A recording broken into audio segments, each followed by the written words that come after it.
पाकिस्तानी संसद ने एक ऐसा विवादित विधेयक पारित कर दिया है जिसके द्वारा देखा जाए तो पाकिस्तान में लोकतंत्र खत्म सा हो गया है। पाकिस्तान में एक प्रकार से तानाशाही स्थापित हो गई है। पाकिस्तान में लोकतंत्र बचा ही नहीं। इस विधेयक के पारित होने के बाद देखा जाए तो पाकिस्तानी सरकार पूरी तरीके से पाकिस्तानी सैन्य प्रमुख आसिम मुनीर के सामने घुटने टेक चुकी है। इस विधेयक द्वारा देखा जाए तो पाकिस्तान में न्याय करने के लिए स्थापित सुप्रीम कोर्ट की भी शक्तियों को कम कर दिया गया है। सुप्रीम कोर्ट की शक्तियों को कम करने के कारण ही देखा जाए तो पाकिस्तान में सुप्रीम कोर्ट के 2 जजों ने इस्तीफा तक दे दिया है। इस विधेयक के खिलाफ अब देखा जा रहा है काफी ज्यादा विरोध प्रदर्शन शुरू हो गया है। सुप्रीम कोर्ट के 2 जजों ने इस्तीफा तक दे दिया है। आइए देख लेते हैं क्या है पूरी खबर। दरअसल पाकिस्तानी संसद में एक विवादास्पद संवैधानिक संशोधन पारित कर दिया गया है और इस संवैधानिक संशोधन को वहां के राष्ट्रपति आसिफ अली जरदारी द्वारा मंजूरी भी मिल गई है।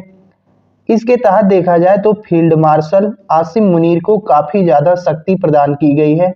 राष्ट्रपति की मंजूरी मिलने के बाद आसिम मुनीर अब पाकिस्तान में आधिकारिक रूप से सबसे ताकतवर हो गया है। इस समय देखा जाए तो पाकिस्तान में आसिम मुनीर के अंतर्गत समझ लीजिए सरकार और सुप्रीम कोर्ट सबकी शक्तियां आ गई है। एक प्रकार से कहा जाए तो पाकिस्तान में अब पूरी तरीके से तानाशाही लागू हो चुकी है, क्योंकि आसिम मुनीर कुछ भी करे अब उसके खिलाफ बोलने वाला कोई नहीं है। सुप्रीम कोर्ट तक की शक्तियों में कटौती कर दी गई। सुप्रीम कोर्ट भी अब आसिम मुनीर के खिलाफ नहीं बोल सकता है। इस संशोधन द्वारा सुप्रीम कोर्ट के अधिकारों में जो कटौती की गई, उसके बाद देखा जाए तो सुप्रीम कोर्ट के 2 जजों ने अपना इस्तीफा दे दिया है। इन्होंने आरोप लगाया कि यह संशोधन संविधान को कमजोर करता है और न्यायपालिका की स्वतंत्रता से समझौता करता है। तो कहीं ना कहीं जजों का यह आरोप है कि इस संशोधन द्वारा संविधान खतरे में पड़ सकता है और न्यायपालिका की स्वतंत्रता जो है खतरे में आ सकती है। न्यायमूर्ति मिनल्लाह ने अपने त्यागपत्र में लिखा कि उन्होंने संविधान की रक्षा करने की शपथ ली है।